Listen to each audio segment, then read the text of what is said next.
నమస్కారం. సుఖీభవకు స్వాగతం. ఈరోజు సుఖీభవలో ఆయుర్వేదంతో బొల్లి మచ్చలు మాయం, ఒమిక్రాన్ వేళ ఒకటే పొర ఉన్న వస్త్రపు మాస్కులు మేలేనా, విటమిన్ మాత్రలు నిజంగా అవసరమా, క్యాన్సర్ కణుతుల గుట్టు విప్పే పెట్ సిటీ, ఇంకా హెల్త్ టిప్. ఒంటిపై ఎక్కడైనా చిన్న తెలుపు మచ్చ కనిపిస్తే చాలు మనలో చాలా మంది మానసికంగా కుంగిపోతారు. నలుగురిలో కలవకుండా ఒంటరిగా దాక్కోవడానికి ప్రయత్నిస్తూ ఉంటారు. చూడ్డానికి తెల్లగా కనిపించే బొల్లి మచ్చలతో నిజానికి ఎలాంటి ఇబ్బంది ఉండదు. అయినా తెలుపు మచ్చలంటే మనందరికీ ఏదో తెలియని అయిష్టం. బొల్లి మచ్చలు రావడానికి ఖచ్చితమైన కారణాలు తెలియకపోయినా ఆ మచ్చల్ని నయం చేయడానికి ఇవాళ చక్కటి చికిత్సలు అందుబాటులో ఉన్నాయి. ముఖ్యంగా ఆయుర్వేద చికిత్సలు పరిష్కారాల సాయంతో బొల్లి మచ్చల్ని ఇట్టే మాయం చేసుకోవచ్చని చెప్తారు నిపుణులు. బొల్లి మచ్చలకు ఆయుర్వేద వైద్యం చెబుతున్న చికిత్సల గురించి ఇప్పుడు తెలుసుకుందాం.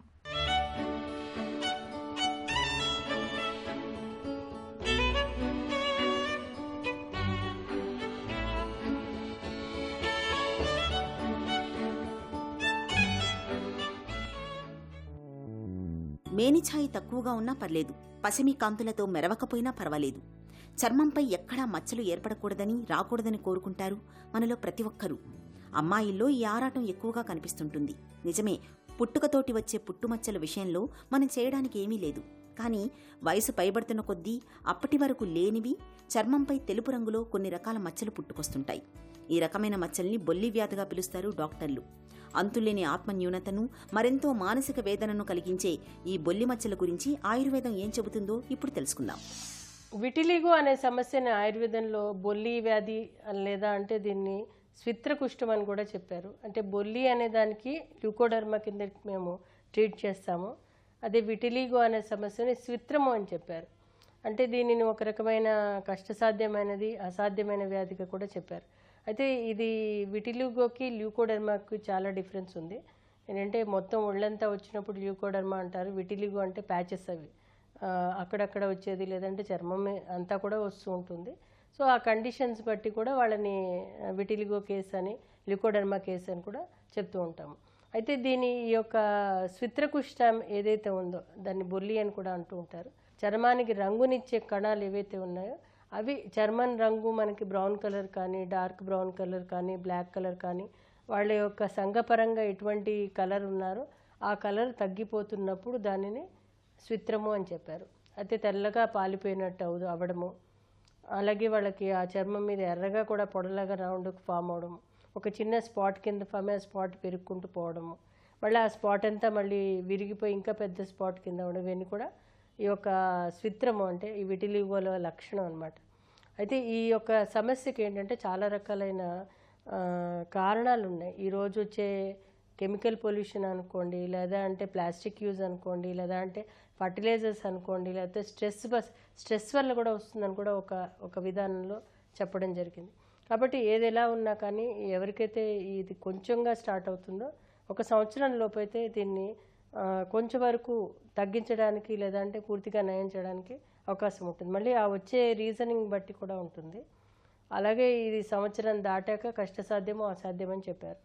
కాబట్టి దీనికి చికిత్స కూడా ఏమన్నారు, స్విత్రకుష్టము అన్నారు.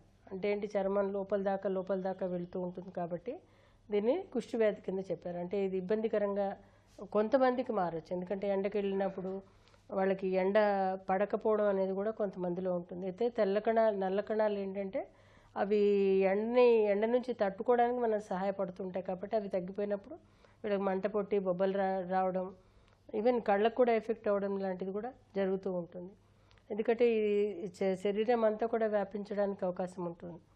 ఈ యొక్క స్విత్రము అంటే అర్లీ స్టేజ్లో ఉన్నప్పుడు ఈరోజు డి విటమిన్ డెఫిషియన్సీ కూడా వస్తుంది. కాబట్టి చాలా మటుకు ఏంటంటే ఎండకి రియాక్ట్ స్కిన్ కానప్పుడు కూడా ఈ తెల్లమచ్చలు అనేవి వస్తూ ఉంటాయి. ఎటువంటి తెల్లమచ్చలైనా కానీ వీళ్ళు తప్పనిసరి మనం అంటే ప్రతి వాళ్ళు కూడా ఎండకి ఎక్స్పోజ్ అవ్వాలి. ఈరోజు డి విటమిన్ డెఫిషియన్సీ అన్నది ఇంట్లో కూర్చోలేకపోయినా కానీ, ఎందుకంటే వాళ్ళు వచ్చే అపార్ట్మెంట్ కండిషన్స్ అవనండి, లోపలే ఉంటున్నారు, ఇళ్లలోనే ఉంటున్నారు చాలా మటుకు మనుషులు. కాబట్టి ఎండకి తప్పనిసరి రోజు అంటే అర్లీ మార్నింగ్ అంటే అప్పుడే సూర్యుడు ఉదయించే సమయంలోనూ సూర్యుడు అస్తమించే సమయంలోనూ ఒక 10 నిమిషాల నుంచి 15 నిమిషాలు వరకు ఎండలో కూర్చుంటే కనుక చాలా మంచి హెల్ప్ ఉంటుంది. ఎందుకంటే ఈ సూర్యరశ్మి వల్ల కూడా మెలనోసైట్స్ అనేవి యాక్టివేట్ అవుతాయి. చర్మానికి మంచి చేయడంతో పాటు మన ఇంటర్నల్ ఆర్గన్స్కి బోన్స్కి కూడా ఈ డి విటమిన్ అనేది సహాయపడుతూ ఉంటుంది. ఇది కాకుండా ఏంటంటే కొంతమందికి ఏంటంటే కొన్ని ఆహార లోపాలు కూడా ఉంటాయి. కొన్ని జింక్ డెఫిషియన్సీ అనేది, బి కాంప్లెక్స్ డెఫిషియన్సీ అనేది, సి విటమిన్ తక్కువ తీసుకునే వాళ్ళకు కూడా ఈ యొక్క ఇమ్యూన్ ప్రాబ్లం కాబట్టి ఇది ఇమ్యూనిటీ తగ్గినప్పుడు ఏవైనా జెనెటిక్గా ఏదైనా వచ్చేది ఉంటే కూడా రావడానికి అవకాశం ఉంటుంది. మెలనిన్ మన చర్మానికి నలుపు రంగునిచ్చేది ఈ పదార్థమే. మెలనిన్ ఏ కొద్దిగా తగ్గినా చర్మం మీద తెల్ల మచ్చలు ఏర్పడతాయి, ఏ కొద్దిగా పెరిగినా చర్మం మీద నల్ల మచ్చలు ఏర్పడతాయి. ఈ మెలనిన్ పదార్థంలో హెచ్చుతగ్గులకు ఇంతవరకు స్పష్టమైన కారణాన్ని ఎవ్వరూ గుర్తించలేదు. బొల్లి మచ్చలకు ఎలర్జీని ఒక ముఖ్య కారణంగా చెబుతారు ఆయుర్వేద నిపుణులు. ఒంటికి సరిపడని ఆహార పదార్థాలను తిన్నప్పుడు, వస్తువుల్ని వాడినప్పుడు మన ఒంట్లో ఎలర్జీ లక్షణాలు మొదలవుతాయి. ఒకదానికొకటి విరుద్ధంగా ఉండే ఆహార పదార్థాలు తినటం వల్ల కూడా చర్మంపై బొల్లి మచ్చలు వచ్చే అవకాశం ఉంటుంది.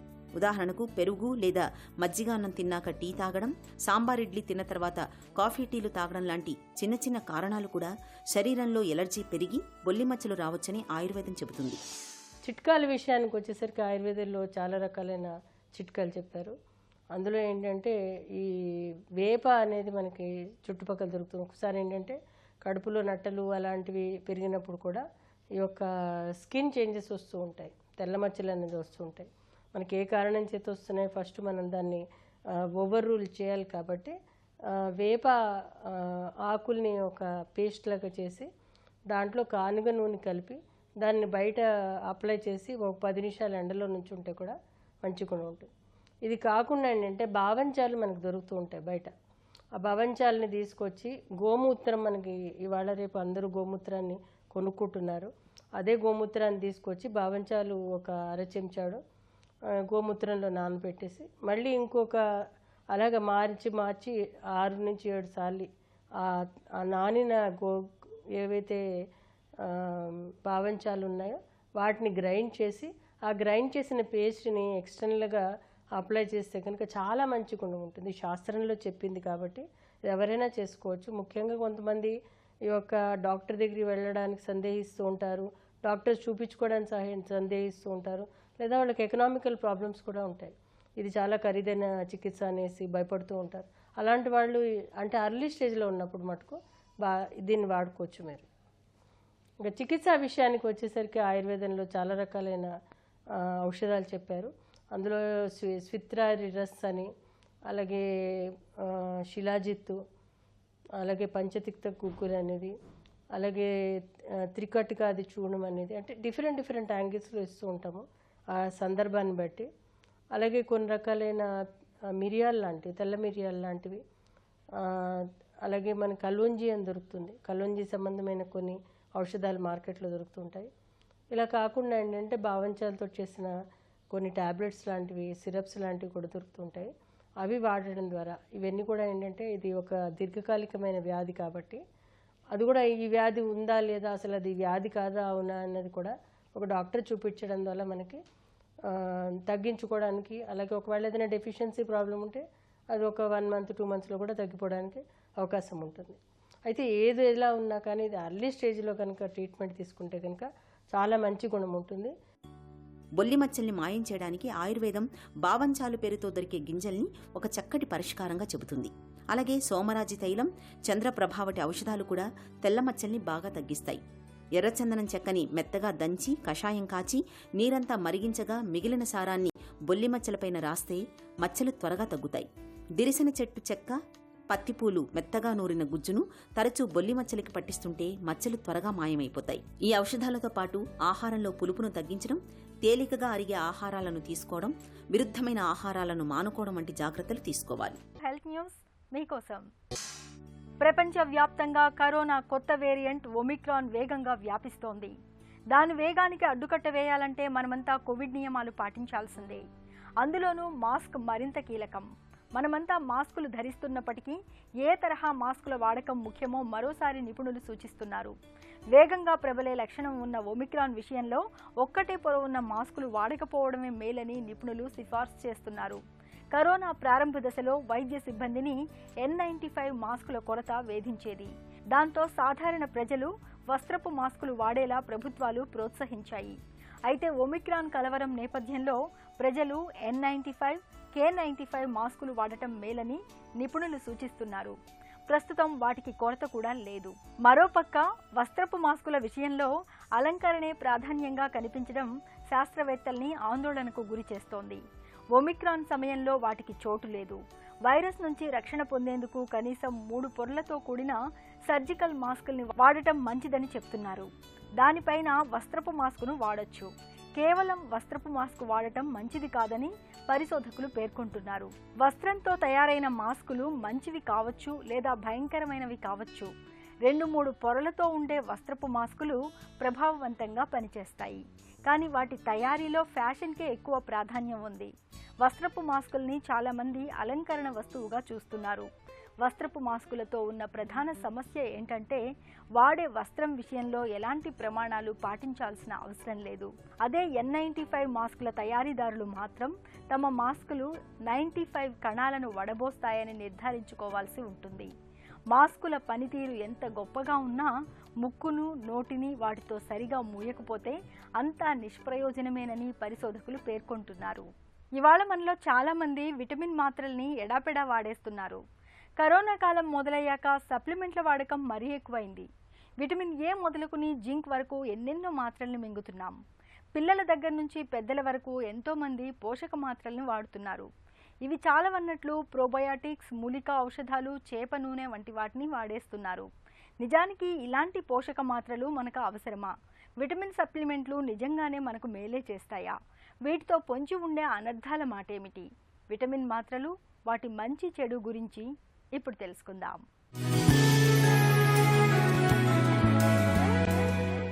కూరగాయలు, ఆకుకూరలు, పండ్లు, పప్పులు, పిండి పదార్థాలు, నూనెలు, కొవ్వులతో కూడిన పోషకాహారం తగినంత తింటే చాలు.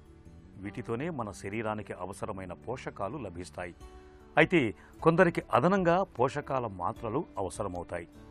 వయసు మీద పడుతున్న కొద్దీ కొన్ని రకాల పోషకాలను గ్రహించుకునే సామర్థ్యం తగ్గుతూ వస్తుంది. అందుకే వృద్ధులు vitamin D, vitamin B12, calcium వంటి విటమిన్లు, పోషకాలను అదనంగా తీసుకోవాల్సి ఉంటుంది.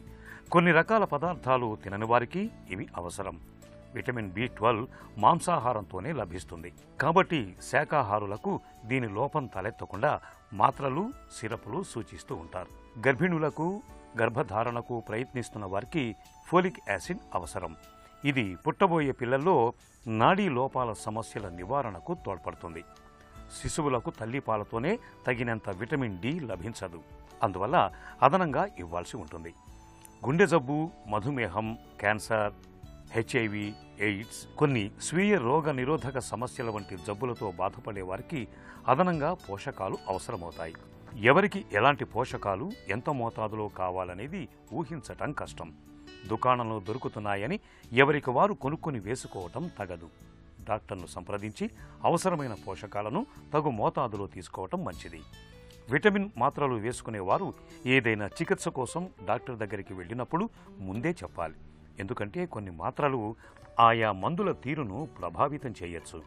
మోతాదు ఎక్కువైతే కొన్ని పోషకాలు ప్రమాదకరంగానూ పరిణమించవచ్చు.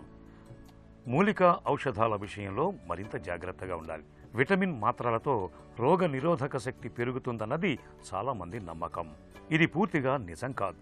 Vitamin C, vitamin D, vitamin E, zinc, selenium, magnesium వంటివి రోగ నిరోధక వ్యవస్థ సక్రమంగా పనిచేయటానికి కీలకమే. కానీ అవసరమైన దానికన్నా ఎక్కువ మోతాదులో తీసుకుంటే రోగ నిరోధక శక్తి పుంజుకుంటుందని పరిశోధనలో ఎక్కడా బయటపడలేదు. ఒకప్పుడు వ్యాధి నిర్ధారణ అంటే రక్తం, మూత్ర పరీక్షలు మాత్రమే. ఆ తర్వాత ఎక్స్రేలు, అల్ట్రాసౌండ్ స్కాన్లు అందుబాటులోకి వచ్చాయి. వీటి తర్వాత వైద్య రంగంలో విప్లవాత్మక రీతిలో సిటీ స్కాన్ మన ముందుకొచ్చింది. ఇప్పుడు సిటీ స్కాన్ను మించిన ప్రయోజనాలతో పెట్ సిటీ మనకు అందుబాటులోకి వచ్చింది.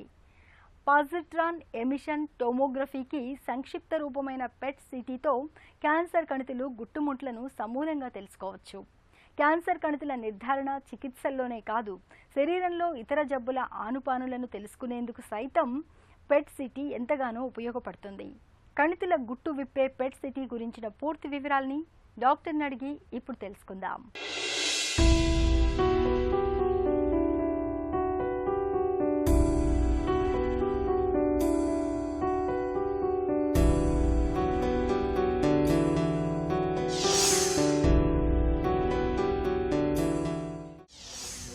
పెట్ సిటీ అంటే ఏంటి? పెట్ సిటీ అంటే positron emission tomography. CT scan, MRI scan imaging modality లాగే పెట్ సిటీ కూడా ఒక ఇమేజింగ్ మోడాలిటీ. పెట్ సిటీలో మన పేషెంట్కి radio nuclide are radio tracer అనే పదార్థం ఇంజెక్ట్ చేసి ఆ పేషెంట్లో ఎక్కడెక్కడ క్యాన్సర్ కణాలు ఉన్నాయో అక్కడికి వెళ్ళి సో అక్కడి నుంచి మనకి రేస్ అనేవి వస్తాయి. ఆ రేస్ అనేవి మనం ఇమేజ్ కింద చూస్తాం, అదే పెట్ సిటీ అనమాట. సో పెట్ సిటీ వల్ల ఏంటంటే ఒక ఇంజెక్షన్ ఇవ్వడం వల్ల పేషెంట్ బాడీలో మొత్తం ఈ రేడియో ట్రేసర్ అనేది వెళ్ళి డిస్ట్రిబ్యూట్ అవుతుంది. దీనివల్ల క్యాన్సర్ ఒక చోటే ఉందా, వేరే వేరే చోటకి అది స్ప్రెడ్ అయిందా అనేది మనకి బాగా తెలుస్తుంది. పెట్ సిటీతో ఉన్న ప్రయోజనాలు ఏంటి? దీనివల్ల రేడియేషన్ రిస్క్ అనేది చాలా తక్కువ. ప్లస్ ఇప్పుడు కొత్తగా వచ్చిన time of flight PET CT వల్ల ఏంటంటే తక్కువ డోస్ అంటే తక్కువ రేడియో ట్రేసర్ యాక్టివిటీతో ఇచ్చి అతి తక్కువ టైంలో స్కాన్ చేసి రిపోర్ట్ కూడా ఫాస్ట్గా ఇస్తాము. ఇతర జబ్బుల్లోనూ పెట్ సిటీ ఉపయోగపడుతుందా? అన్ని క్యాన్సర్లోని పెట్ సిటీకి చాలా స్కోప్ ఎక్కువ ఉంది. మెయిన్గా లంగ్ క్యాన్సర్, మన ఇండియాలో ఉన్న కామన్ క్యాన్సర్స్ ఏంటంటే breast cancer, lung cancer, cervical cancer. ఈ క్యాన్సర్స్లో బాగా స్కోప్ ఎక్కువ ఉంది పెట్ సిటీలో చేసి. సో పెట్ సిటీ ఎక్కడెక్కడ ఉపయోగపడుతుంది అంటే స్టేజింగ్ అంటారు, బేస్ లైన్ స్టేజింగ్ అంటే మొట్టమొదటిసారిగా పేషెంట్ వచ్చినప్పుడు క్యాన్సర్ ఎక్కడెక్కడ ఉందా లేదా దాన్ని బట్టి చూస్తాము. ఇంకోటి డయాగ్నోసిస్, ఇంకోటి ఏంటంటే ఫాలోఅప్.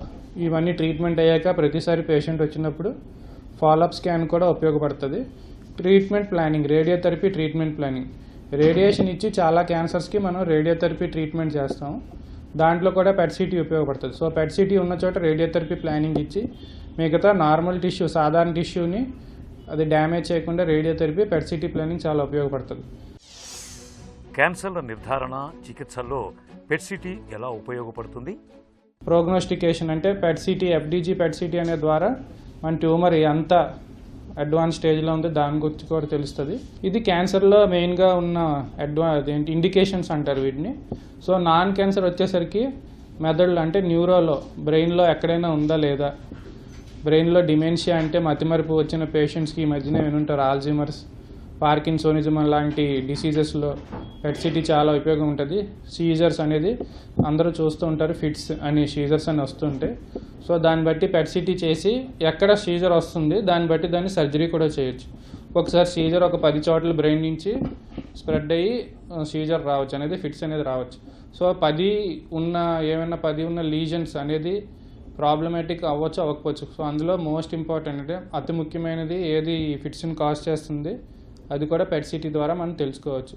ఇంకోటి కార్డియాక్ ఇమేజింగ్ అంటే గుండెకి సంబంధించి ఇమేజింగ్.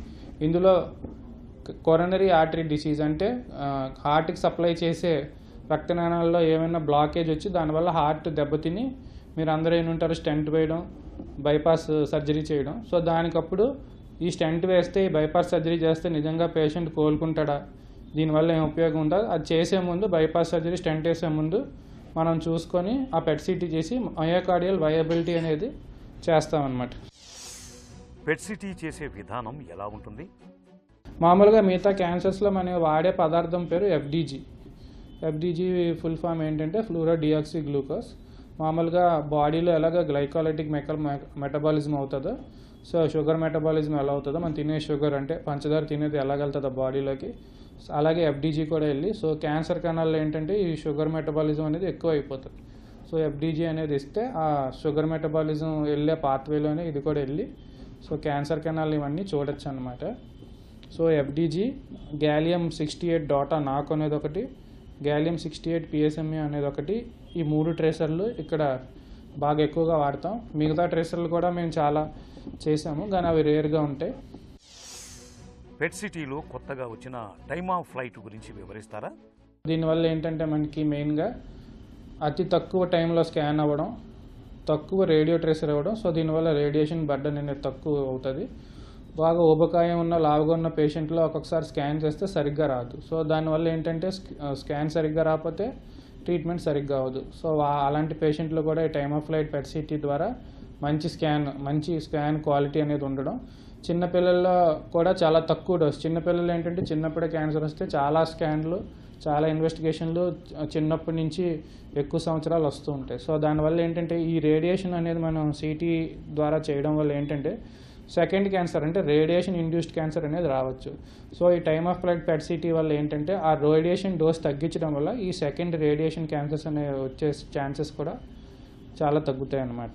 మిగతా పెట్ సిటీలతో పోలిస్తే ఇది చాలా ఫాస్ట్గా అవుతుంది, తక్కువ డోస్ అవుతుంది, ప్లస్ ఇమేజ్ క్వాలిటీ కూడా చాలా బాగుంటుంది. సో అది దీని speciality time of flight. Plus artificial ఇంటెలిజెన్స్తో కూడి ఇప్పుడు టైమ్ ఆఫ్ ఫ్లైట్ ఇమేజింగ్ వచ్చింది. దీనివల్ల ఏంటంటే ఫాస్ట్గా రిపోర్ట్ ఇవ్వడం, స్కాన్ ఇంకా ఫాస్ట్గా అవడం, పిక్చర్ క్వాలిటీ కూడా బాగా అవడం అనేది జరుగుతుంది. ఒంట్లోని కణితుల గుట్టుమట్లను విశ్లేషించడంలో పెట్ సిటీ దిట్ట. ఒక కణితి అసలు క్యాన్సర్ కణిత లేక సాధారణమైన కణిత అనే విషయాన్ని పెట్ సిటీ తేల్చి చెప్తుంది. పెట్ సిటీలోనూ ఇప్పుడు వేగంగా కణితుల తీరుతెన్నులను విశ్లేషించే టైమ్ ఆఫ్ ఫ్లైట్ అనే సరికొత్త టెక్నాలజీ కూడా అందుబాటులోకి వచ్చింది. చిన్న చిట్కా మీకోసం. నోటి దుర్వాసనతో బాధపడుతున్నప్పుడు ప్రతిరోజు ఉదయాన్నే బ్రష్ చేసిన తర్వాత ఒక గ్లాసుడు గోరువెచ్చటి నీటిలో ఒక చెంచాడు తేనె, 2 చిటికెల దాల్చిన చెక్క పొడిని కలిపి ఆ నీటితో 4-5 సార్లు నోటిని పుక్కిలించండి.